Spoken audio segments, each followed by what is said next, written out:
Il y eut une nuit où la pluie semblait vouloir effacer toute trace de la ville, et une infirmière de 24 ans resta seule à la lumière bleue d'un moniteur, tenant une petite clé qui allait changer le cours d'une famille riche. Marie Duval venait de la banlieue, toujours la première à ouvrir la porte et la dernière à la fermer, sans jamais chercher la reconnaissance. Elle travaillait aux urgences d'un grand hôpital privé où les salles climatisées côtoyaient des couloirs trop souvent pleins de visages oubliés. Dans cet hôpital, les chambres VIP avaient des roses fraîches et des chauffeurs, et les couloirs des soins intensifs portaient l'odeur pénétrante du désinfectant et le chuchotement des familles qui n'avaient pas d'argent. Cette disparité était visible à chaque pause, et Marie la regardait sans jugement, seulement avec une constance presque austère dans son humanité. Une nuit, un SUV noir entra en trombe. Un homme d'un âge avancé y fut transporté, entouré d'une agitation que l'argent pouvait acheter et que la maladie venait remettre en question. Entre le bruit des pas pressés et le cliquetis des perfusions, il ouvrit les yeux, chercha quelqu'un du regard et murmura une seule phrase qui renversa la routine. « Ne les laissez pas entrer, trouvez-la ». Cette histoire allait suivre les traces d'une promesse faite dans l'ombre. Elle allait raconter comment une femme simple fut prise au centre d'un testament invisible et d'un dernier souhait qui mettait en jeu des héritages, des noms et une justice intime. Restez avec nous pour entendre la promesse, pour sentir la pluie sur le pare-brise et pour voir ce qu'une clé usée peut ouvrir. Marie travaillait au service de réanimation depuis 2 ans. Elle finissait ses gardes les mains encore imprégnées d'odeurs de savon et de crème. Elle ne disait presque jamais son âge et n'aimait pas que l'on commande son sourire fatigué. Elle venait d'une famille modeste. Sa mère, Hélène, avait tenu une épicerie de quartier pendant 30 ans, et son père, Antoine, était ouvrier dans un atelier de menuiserie. Marie gardait l'habitude d'apporter des sandwichs faits maison et des thermos de café brûlantes à ses collègues. À 24 ans, elle portait sur ses épaules une responsabilité tranquille.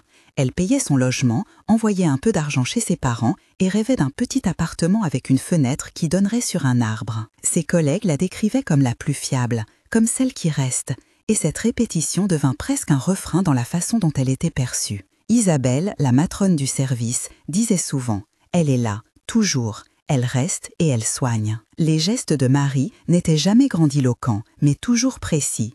Positionner une perfusion, relever la tête d'un patient, baisser la lumière pour laisser la famille dormir un peu. Dans ce lieu, où l'argent dessinait des lignes invisibles entre les chambres, elle traitait chaque vie avec la même attention, comme si la dignité humaine ne connaissait ni tarif ni code postal. La nuit où le milliardaire fut amené, la tension flottait dans l'air comme une odeur familière à laquelle tout le monde avait pris l'habitude. Le patient, Henri Dubois, était connu bien au-delà des rubriques économiques. Un homme qui avait construit des tours, acheté des journaux, commandé des rénovations urbaines qui avaient effacé des quartiers entiers. Son visage était pâle, taché par la lumière clinique, sa respiration retenue sous une perfusion qui sifflait doucement. Autour de lui se pressaient des avocats, 2 gardes du corps et une fille au regard froid, clair, qui prenait des appels avec une voix d'acier. Le contraste était immédiat. D'un côté le pouvoir, les visages tirés par l'enjeu, de l'autre la chambre 12 remplie d'odeurs de détergent et d'une équipe fatiguée. Lorsqu'il parla, ce fut comme si le temps se figeait. « Ne les laissez pas entrer, trouvez-la » répéta-t-il, en regardant Marie d'un œil qui semblait reconnaître une personne, pas un uniforme. Les murmures commencèrent. Qui était cette fille dont il parlait? Pourquoi un homme avec tant de titres demanderait une infirmière? Les rumeurs allèrent de la chambre à l'accueil jusqu'aux couloirs en tôle où les auxiliaires fumeurs échangeaient leurs théories. Marc, un interne jeune et curieux, chuchota. « C'est peut-être une ex ou une héritière cachée. » Luc, un brancarier, grogna. « Peut-être une clé de coffre. » La pluie contre la vitre fit office de métaphore. Marie resta en vigie près du lit pendant des heures qui semblaient des années. Elle ajusta la perfusion, posa un gant froid sur le front et écouta la respiration irrégulière de l'homme. Il avait une voix rauque, parfois claire comme une cloche. Ils échangèrent de petites phrases, des mots de peu, des informations fragmentaires qui tissaient pourtant un lien. Elle lui parla de la pluie qui tombait dehors, il répondit par des bribes de mémoire. Elle posa sa main, il la serra faiblement. Ses veilles étaient faites d'odeurs et de sons. L'odeur du café refroidi, le son lointain d'une sirène, le cliquetis des instruments stériles, le goût du gant qu'elle avait mâchouillé sans en rendre compte. Son regard revint plusieurs fois à une petite enveloppe que le patient tenait serrée. La matrone Isabelle s'approcha et demanda en murmurant On l'ouvre. Marie secoua la tête et répondit. On attend qu'il clarifie. Les échanges furent minutieux et répétés. Vous voulez que je trouve qui demanda Marie. Oui, elle a un nom sur cette photo, souffla-t-il. Montrez-moi la photo, demanda-t-elle. Pas maintenant, dit-il. Promettez juste que vous la trouverez. Ces dialogues courts, parsemés de micro-réactions, établiraient une promesse implicite. Autour d'eux, l'odeur du désinfectant se mêlait à celle plus douce d'un parfum cher que portait Claire, comme si les deux mondes se touchaient au bord d'une table d'hôpital. L'incident qui changea tout survint au petit matin. Henri, dans un souffle haletant, remit à Marie un petit écran en cuir et une clé en métal patinée. Il remit aussi une photographie un peu délavée et un nom griffonné sur le bord d'une enveloppe. Ses doigts tremblaient sous une perfusion, il parla avec une urgence douce. « Promettez que vous protégerez cela.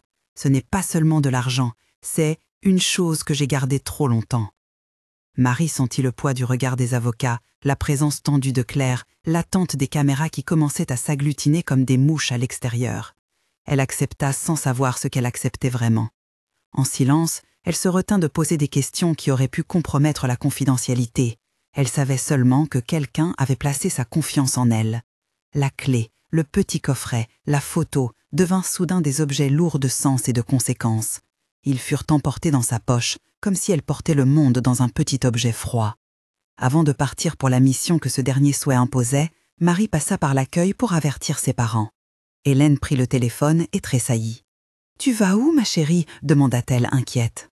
Marie répondit doucement. « Je dois aller au village de Saint-Charmant.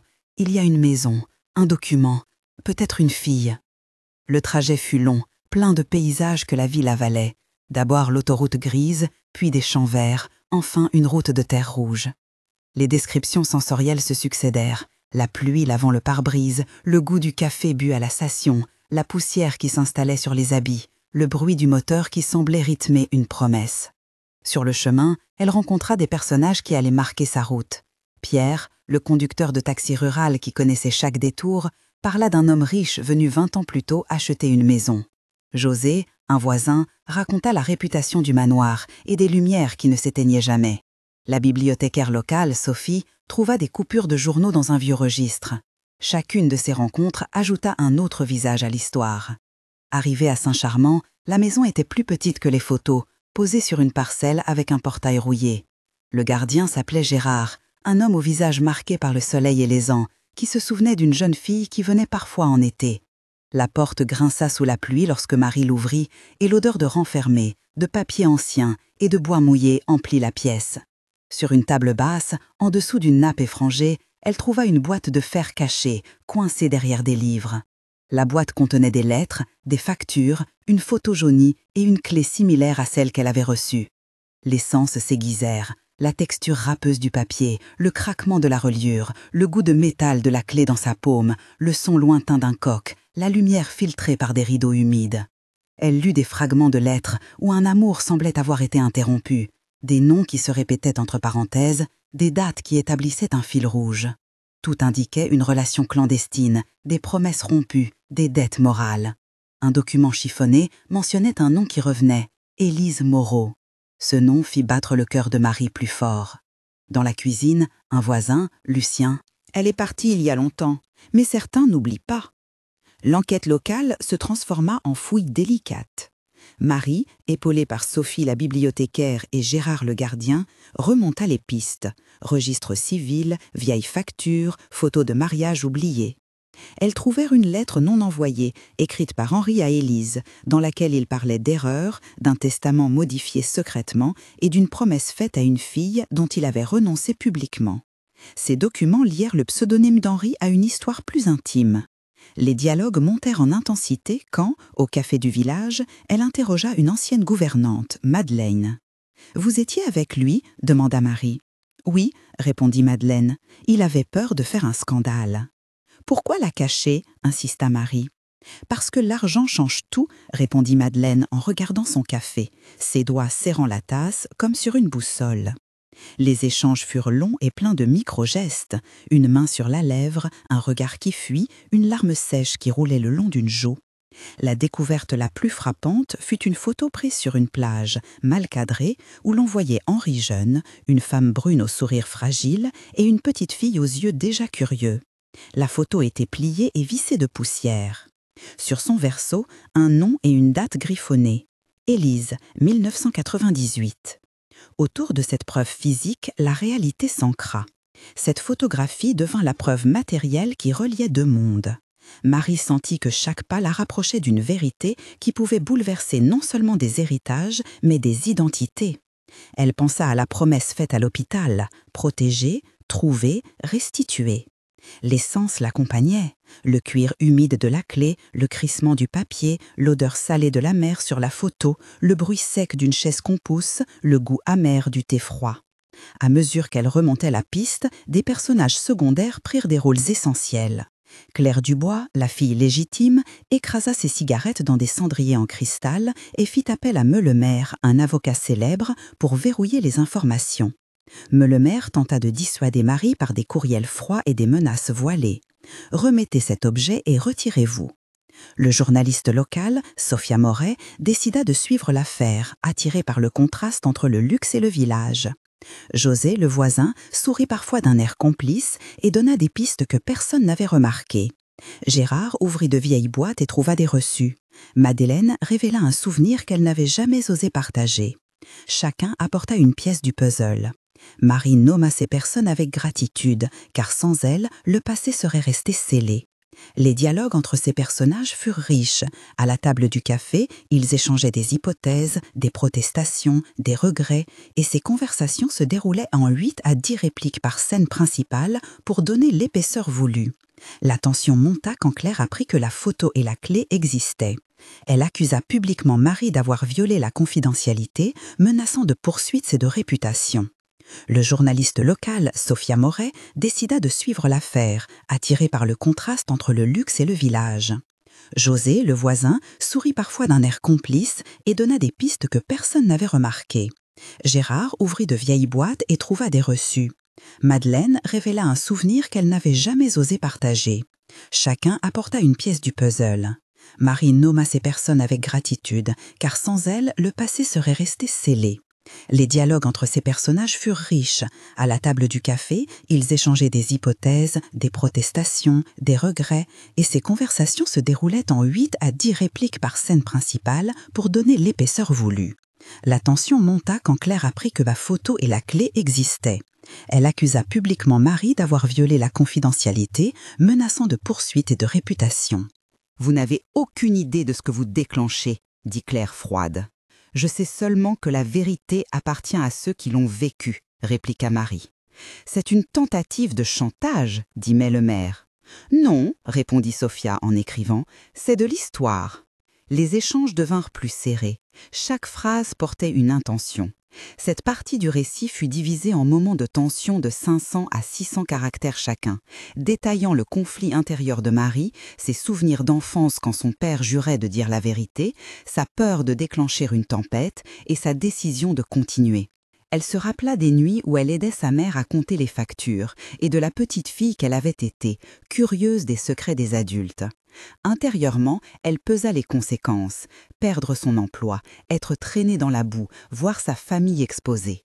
Pourtant, la promesse faite à l'homme sur son lit lui pesait plus qu'une réputation. Les preuves matérielles gagnèrent en poids. Un certificat de naissance caché, une entrée de compte qui révélait un paiement régulier, une lettre de 1999 dans laquelle Henri s'excusait d'avoir fait un choix qui n'avait pas été le sien. Les documents montraient ce que la photo laissait entrevoir. Dans ce bloc d'enquête, la backstory du protagoniste fut montée en relief. Marie revint à ses souvenirs d'enfance, racontés en 3 paragraphes thématiques. Elle avait grandi dans une maison modeste où la parole était un outil pour survivre. Son père lui avait appris la patience et sa mère la modestie. À 15 ans, elle avait perdu un oncle à cause d'une erreur administrative qui avait empêché la famille de toucher une petite pension. Cette injustice fut une graine qui fit pousser en elle une aversion pour le silence. À 19 ans, elle avait choisi la profession d'infirmière parce qu'elle croyait que soigner était une manière de rendre justice aux petits. Aujourd'hui, la promesse d'un homme sur un lit d'hôpital réveillait cette colère calme et cette fidélité à la vérité. La partie antagoniste consacrée à Henri Dubois et à son entourage fut rendue en 600 à 800 caractères. Un homme qui avait bâti son empire en prenant des décisions qui effaçaient des vies. Un patriarche qui redoutait la honte plus que la maladie.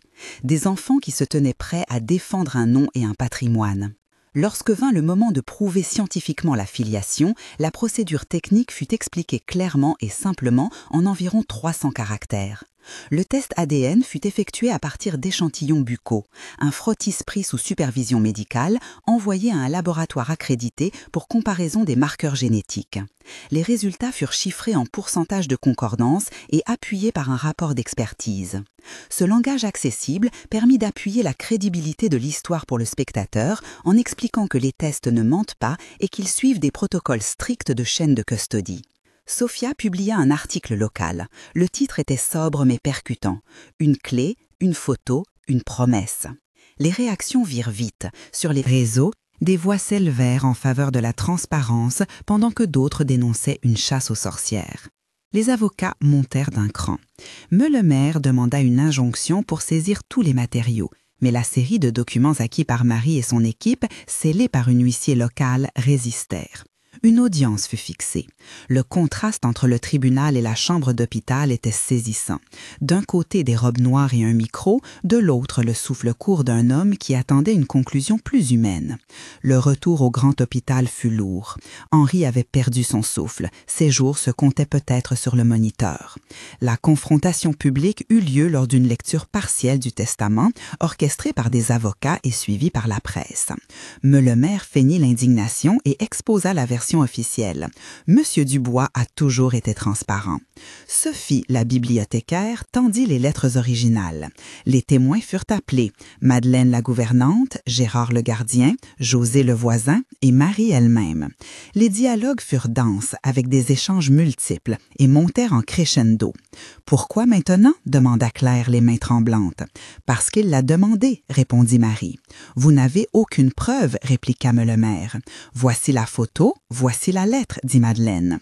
Le tissu social se déchira en images. Les caméras martelaient chaque phrase. Le son de la pluie sur le toit du tribunal faisait écho au début de l'histoire. Le clou de la scène fut la révélation du contenu du petit coffret. Un ancien contrat de reconnaissance, un billet écrit à la main où Henri s'engageait à reconnaître une fille et à financer son avenir si certaines conditions de discrétion étaient respectées. Le mot « reconnaissance » fit vibrer la salle. Sous la pression, Henri prit une dernière respiration et murmura dans un souffle presque inaudible « Je voulais réparer ».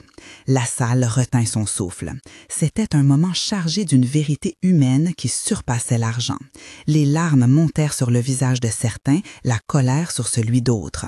À la fin, la juge demanda du calme et annonça que les documents seraient validés par une expertise indépendante. La séquence suivante montra la lutte légale et les réactions publiques avec description de procédures, d'arguments et d'ondes médiatiques. Des audiences éclatèrent en débat sur la sphère publique et privée. La procédure technique légale fut décrite en détail, saisine d'un huissier pour conservation des preuves, demande d'expertise génétique certifiée, dépôt de pièces au greffe. Les avocats débattirent des implications successoriales et de la validité d'actes conclus sans témoin. Meulemer argumenta sur des formes juridiques et des clauses de confidentialité, alors que l'équipe de Marie prônait la transparence. Ces échanges furent riches en contenu factuel et accessible, respectant la demande d'expliquer les rouages sans jargon excessif. Pendant la bataille, la figure de la fille nommée Élise devint centrale. Grâce aux comparaisons de l'ADN qui montra une forte probabilité de filiation, le tribunal reconnut la relation. La décision du tribunal déclencha un séisme social. La réputation d'Henri fut réévaluée. Des journalistes appelaient à reconsidérer des actes passés, des associations demandèrent des comptes. La mort d'Henri survint peu après, dans une chambre où Marie était présente. Il partit en paix, la main serrant la petite clé, comme si ce métal avait scellé une réparation. À l'enterrement, des voix se croisèrent. Claire pleura et, d'une voix brisée, dit « Je suis perdue ». Madeleine murmura « Il a payé son silence trop longtemps ». Les médias tournèrent la page, certains cherchant un scandale, d'autres une leçon. Le procès civil qui suivit permit à Élise de faire valoir ses droits. Les enfants légitimes contestèrent, la figure des avocats se durcit et la communauté se divisa. Sophia écrivit des articles d'opinion évoquant la moralité et l'héritage. Le moment clé fut la lecture officielle d'une version révisée du Testament où une partie des biens fut affectée à créer un centre de soins pour enfants dans le quartier défavorisé d'où venait Marie. Ce fut une conséquence très concrète, l'héritage, loin d'être seulement monétaire, devint un outil de réparation sociale. Marie ressentit à la fois un soulagement et une lourdeur nouvelle. Elle avait déclenché un changement, mais ne pouvait effacer les blessures.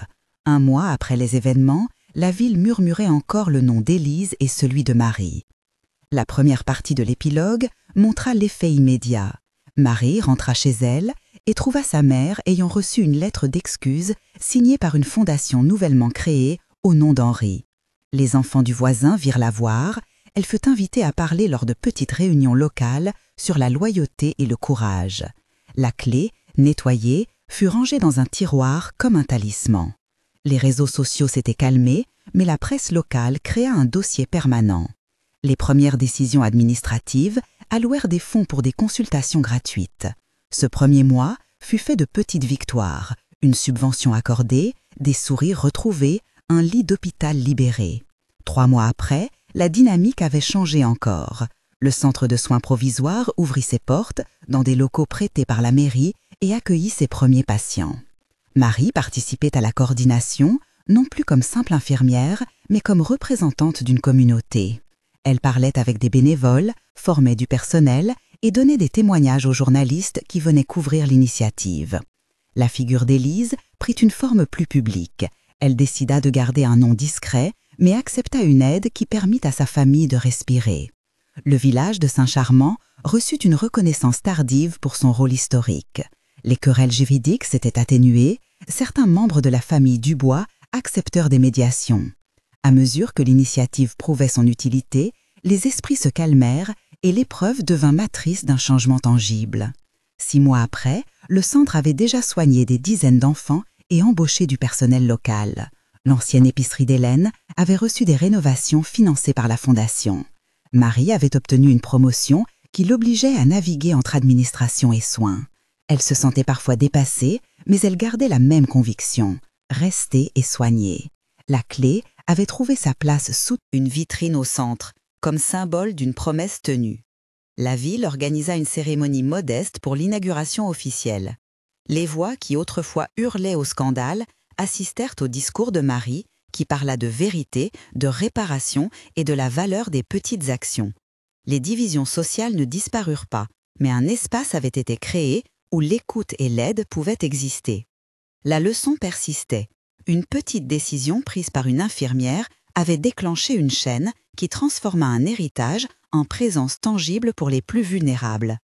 Tout au long de cette histoire, certains motifs revenaient comme de petits refrains. La pluie qui nettoyait et révélait, la clé qui pesait et ouvrait, la photo qui confirmait, l'enveloppe qui portait des noms et le moniteur qui battait comme un cœur fragile. Marie disait souvent, comme un mantra, elle resta et soigna. Cette répétition marquait les scènes les plus intimes et rappelait la valeur d'une fidélité ordinaire. À la fin, on se demandait ce qui avait vraiment changé, les comptes en banque ou les vies. La réponse se trouvait dans les salles du centre, dans les regards des enfants, dans la main d'Élise qui tenait un jouet offert grâce à un fonds nouvellement consacré. Si cette histoire vous a touché, dites-nous ce que vous en pensez dans les commentaires. Si vous étiez à la place de Marie, auriez-vous accepté de garder la clé et la photo?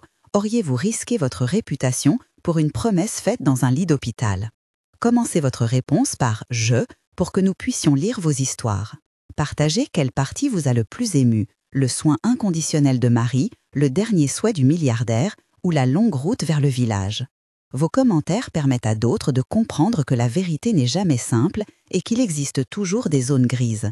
Ils nourrissent le travail que nous faisons pour raconter ces vies. Maintenant, revenons à la salle où furent découvertes les lettres. Ce qu'elle révéla changea la dynamique familiale et força la cité à regarder son passé en face. La conclusion fut à la fois douce et amère. On se rappela que l'homme était parti avec la conscience pesée par ses erreurs et que la femme qui resta avait reçu le fardeau de la vérité. La conséquence concrète fut tangible. Une partie de l'héritage fut redirigée vers le centre de soins et la maison d'Élise fut stabilisée.